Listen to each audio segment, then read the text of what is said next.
सुप्रभात, नमो नमः।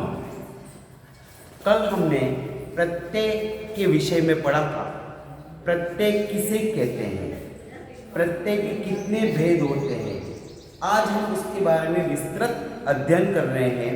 प्रत्यय तो कल हमने प्रत्यय के 3 भेद होते हैं। 3 भेद में से पहला प्रत्यय था कृत प्रत्यय। कृत प्रत्यय जिन शब्दों के पीछे यानी जिन प्रत्ययों के जिनके पीछे प्रत्यय लगता है वह कृत प्रत्यय कहलाते हैं। तो कृत प्रत्यय में पहला आता है कत्वा प्रत्यय। अब कत्वा प्रत्यय तो कत्वा का अर्थ है करके। कत्वा प्रत्यय इसका अर्थ है कर या करके, करने के बाद होता है। तो कत्वा प्रत्यय इसका अर्थ है कर या करके या करने के बाद होता है।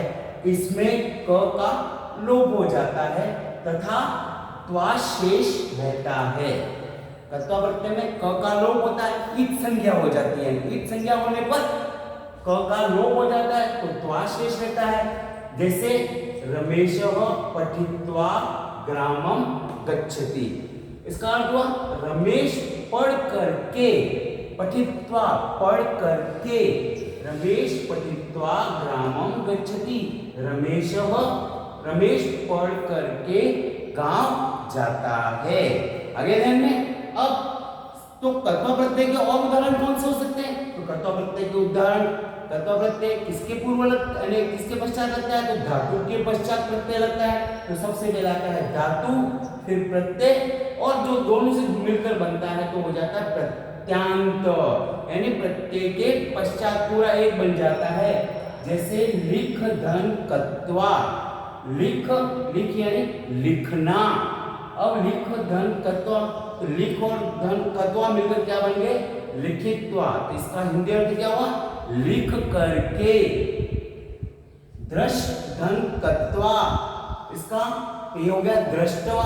दृश्य यानी देखना, तो दृष्टवा देख करके। अब इसमें देखो सीधा सा है, क का कहीं पर भी उच्चारण नहीं आया। दृष्टवा, लिखित्वा, क का लोप हो गया। ईश धन कत्वा, इष्टवा यानी इच्छा करके। ईश यानी इच्छा करना। ईश धन कत्वा, इष्टवा इच्छा करके। जी धन कत्वा, जी यानी जीतना। हम किसी को जीतते हैं तो संस्कृत में जी हमारा क्या है? धातु रूप हो गया। और कत्वा जी के पश्चात क्या लग गया? कत्वा। तो क्या हो गया? जीतवा, जीत करके। श्रु यानी सुनना, कानों से सुनना। श्रु धन कत्वा, श्रुत्वा। पत धन कत्वा, पतित्वा। पत यानी गिरना, यानी कोई नीचे गिर जाता है। पतित्वा, पतति, पतवः, पतंति, इस प्रकार का जो धातु है तो पत यानी गिरना। तो पत धन कत्वा, पतित्वा आ गया। तो ये हो गया हमारा कत्वा प्रत्यय।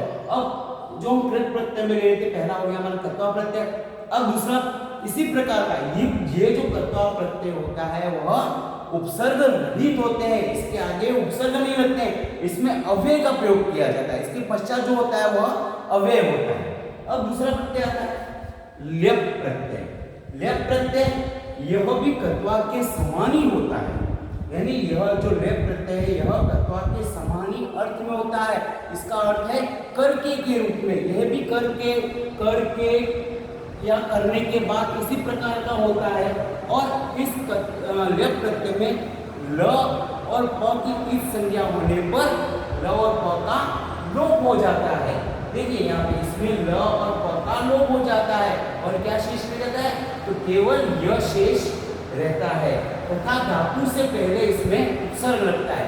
ल्यप प्रत्यय में धातु से पहले उपसर्ग होता है। जैसे उदाहरण बता रहा हूं मैं।